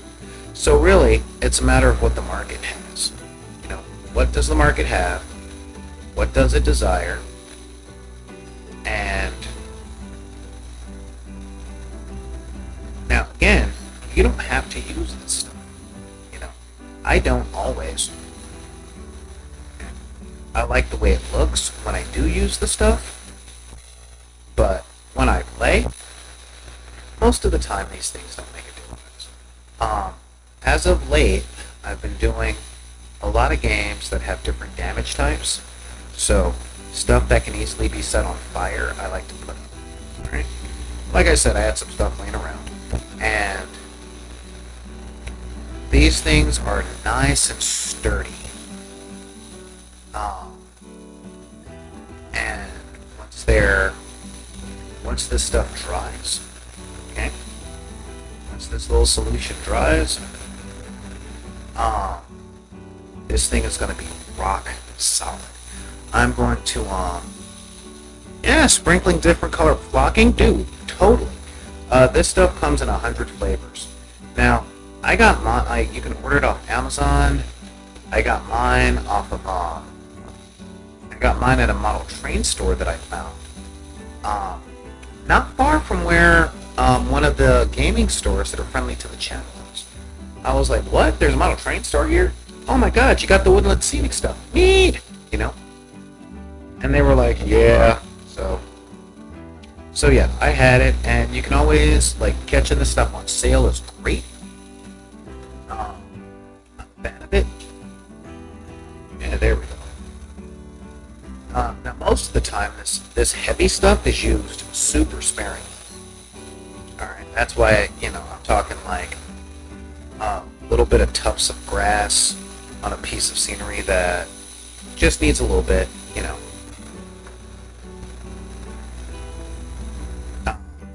just to say, hey, there was life here once. A lot of people like using this stuff in a lot of different ways and places. I'm a fan of static grass myself, but not for hedges. And again, you don't have to go this elaborate. You really don't.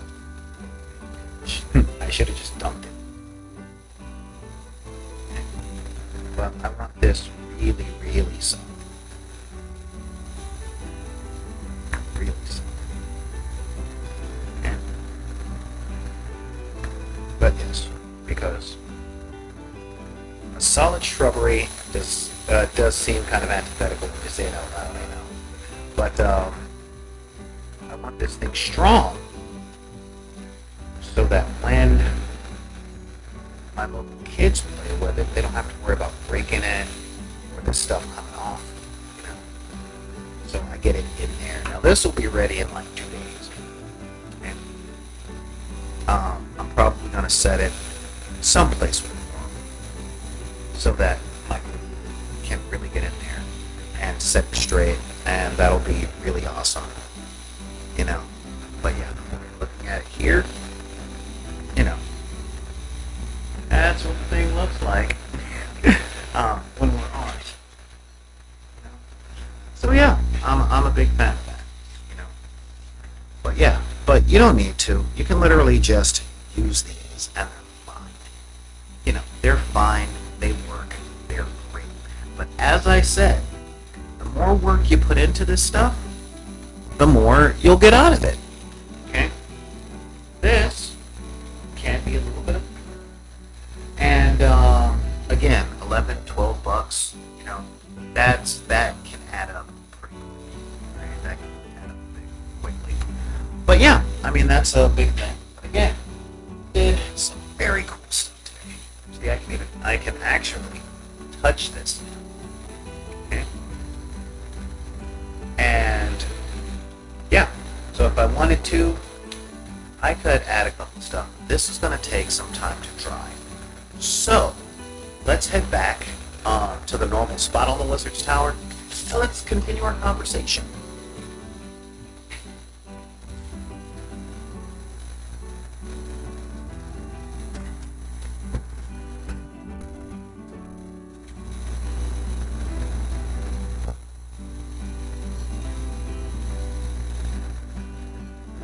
All right. Let me check out the chat. You know, yeah, believe it or not, there are hobby places and stuff that you can find on Amazon that actually sell flowers that scale. But there's a whole bunch of stuff that you can do. You don't have to just cut solid solid rectangles, you know. If you want to make an archway, you can do that. If you want to, you know, if you want to spray paint them a deep brown so that they look like they're dead, and then like dry brush over the top, you can do that too, you know. But the big thing, the really big thing, is to not hold yourself down with, I guess you can say, expectations and stuff. All this is about using your imagination, not just copying what you see. Alright, so let's take a look. Oh, hey guys, let's see, we've got Black and White Now in Color, About TW, Arabs, how you doing? Oh, Feet! Hey, Feet! Yes, Scotch Brite Topiary, that's exactly what we're doing. So if you want to make a maze or a dungeon that's all hedges, hey, it's possible, you know. The flocking adds a huge amount of dimension, but you don't really need it, you know. What's important, oh, by the way, Ladybug ×3, hey, thanks. And Feet, good to see you. You know, I'm not Quentin Tarantino or anything, but it's good to have you around. I'm a fan of my feet, so there we go.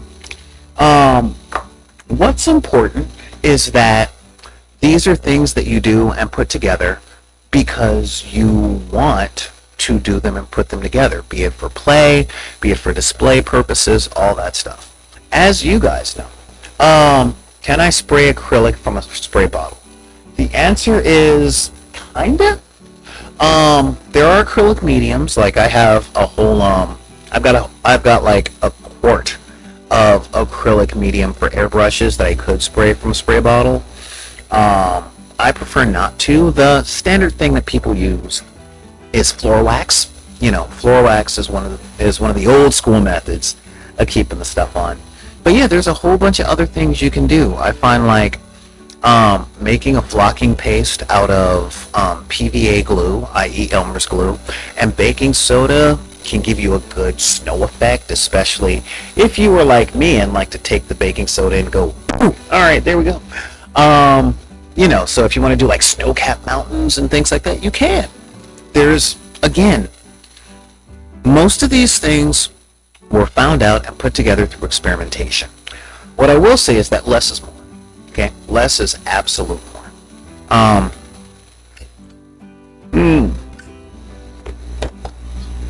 But all of this is supposed to be fun and soothing, and a nice thing to do after work. Okay, guys? So, yeah, with that, there's so many other things. But guess what?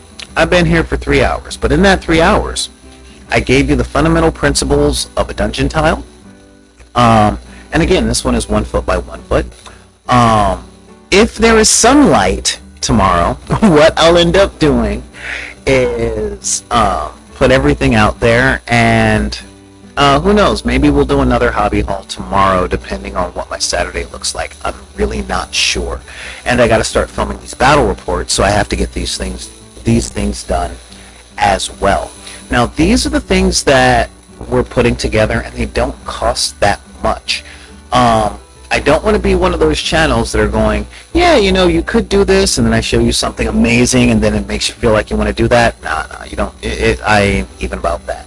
What I will say is there are certain tools and materials that do make the job easier, like a static grass applicator. I always wondered about that stuff when I was a kid, and now I found one for like $14, $15, and it's pretty cool. It's pretty cool because I can use it.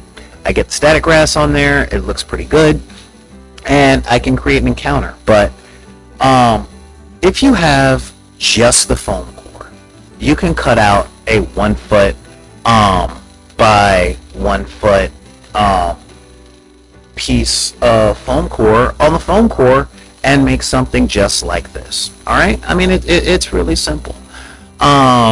Who knows, maybe I'll take a look in my area and see if I can find a folding poker table. Not that I need any more tables. I have like 30 for the community stuff that we do. But yeah, I mean, all of these things are super easy and not that expensive. Today's stuff literally cost a grand total of $8. And for the entire board, the whole board that we're going to put together, with a lot of the stuff that we talked about, without like this board when I'm done, should only cost about $14 for a modular gaming table, with different designs and different things that's on it. It's $14, you know, that's lunch.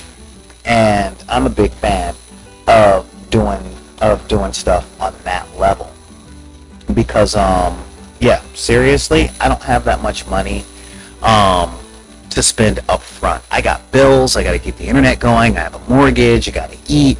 But $15 to put together a table that I can use and demo games with, that's a decent investment for me. Again, those $1 pieces of styrofoam, or those 1 foot square pieces of styrofoam, dude, you might be able to find them cheaper. If not, grab a square and a really sharp box cutter and get the 1/2-inch stuff from Home Depot. It really isn't, like, seriously, it really isn't that expensive. I mean, it's, oh, let's take a look. Let's see how expensive a singular sheet of styrofoam insulation is at Lowe's. Okay. Yeah, let's do this. All right. 0.5-inch styrofoam. That's right, I can't type.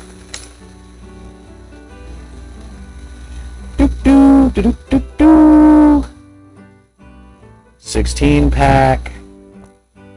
No, styrofoam. 4 feet 4x8. All right.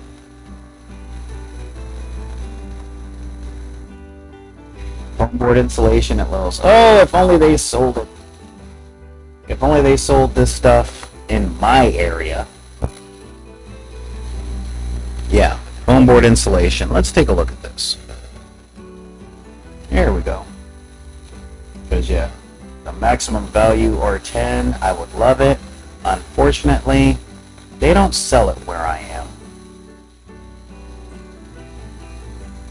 So, the pink foam and all that stuff. Oh my god, $35. Ew! Ew! Ew! But,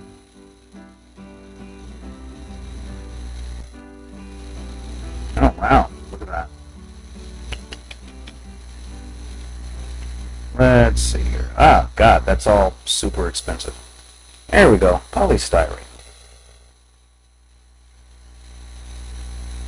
So yeah, we're looking at $35 for a sheet as big as a sheet of plywood at 2 inches. That's madness. Yeah, I'm not just looking, 2 inches is just way too thick. Way too thick. Actual thickness, yeah. But it might be $15 or $16. Yeah, just 15 or, oh, there we go, like 13. Oh, and that's 1 inch, 4 foot by 8 foot. Yeah, see? $14, and that's an inch thick. That's double the thickness of what we were using today. So the half-inch stuff, let's see. Yeah, 0.75 inches. Let's see what else we got. Yeah, the 0.75 inch stuff is $10. And you can literally cut this stuff with a razor blade or a steak knife. You know, steak knife is not terrible. Yeah, this is expanded polystyrene. They have half inch? No, they don't have half inch. Or do they? I don't know. I can't seem to find it. But it's there. It's there. But yeah, so $10 for 3/4 of an inch, and you get a 4 foot by 8 foot board of it. You know, if you want to go super, super, ultra, hey, look at all the space I got type thing,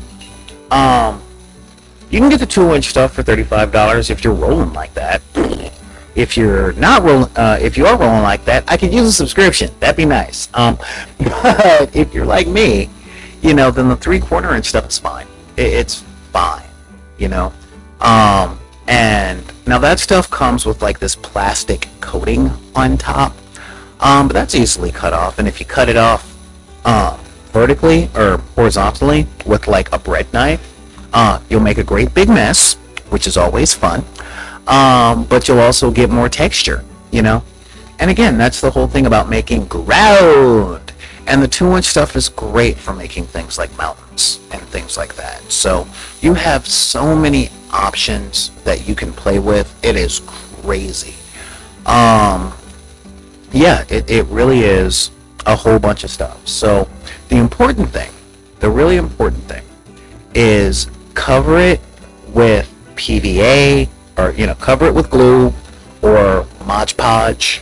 You know, if you've got a paint on lacquer of some kind, paint it with that, because if you want to spray paint it, well, you got to put some distance between the spray foam, or between the foam and the spray can. Okay, and the best thing to do that distance with is something that the accelerant, the spray can, won't eat through. All right, but I'm gonna get out of here because, dude, we've been on for about 2 hours and 15 minutes, so double the length of the show. But I really want to thank you guys. One last shout out to my people in the chat. That would be About TW, Black and White in our Now in Color, Arabs, Feet, Ladybug 3, Orthoduke, and Clever Little Vixen. So thank you guys for being here today. I got a little bit more work to do so that I can have some other stuff that's prepped and ready for tomorrow. And I want to thank you guys for joining me on the relaunch of this show. If you guys have any questions or suggestions or even requests of what you guys would like to build with me on one of these Fridays, send it to backinthedeck@gmail.com. That's backinthedek@gmail.com. And yeah, we'll talk. We'll get some of that stuff along, and yeah, we could totally do a whole bunch of this stuff. But I have to prep stuff for battle reports and things like that, because this new show is getting kind of cool. I'm hoping to have it out by hopefully by Christmas. And yeah, hit me up on Twitter, Instagram. Check out the TikTok. And if you guys are rolling hard enough, give us a subscription. We could really, really, really use it. You know, recommend this channel to a lot of people. We talk about nerd stuff. I have some pretty cool guests on. And if you guys are really up for helping us stay alive, then head on over to Patreon and become a decker, you know, for like $5, you know, $5, the same amount here, but I end up seeing that money. And once you hit the $20 tier, you get a lot of good stuff. Now, I'm letting you guys know that these tiles that I'm making are not just for, they're not just for the, yeah, not just for the battle reports, but the stuff that I make on this show is kind of background for a lot of the Patreon perks that I send out. So isn't that fun? But yeah, so send me an email, let me know what's up, and get out there and craft, guys. It's always a little tough in the beginning, but it doesn't take that long to get good. It really doesn't. I'd say by about your third or fourth project, if you aim for it, which means I'm going to do better this time than I did last time, just 3 inches better than I did last time, then you can have a whole lot of fun and a whole lot of good stuff. But in the meantime, if anybody tells you that this isn't something you should be doing because of the circumstances of your birth, be it race, religion, creed, gender identity, sexual orientation, your disabilities, or your budget, you just tell them to take any of those cards and put them back in the deck. This is Solar Gray, the Cinematic Sorcerer, saying thank you guys for joining me in the Hobby Hall. We'll see you next time.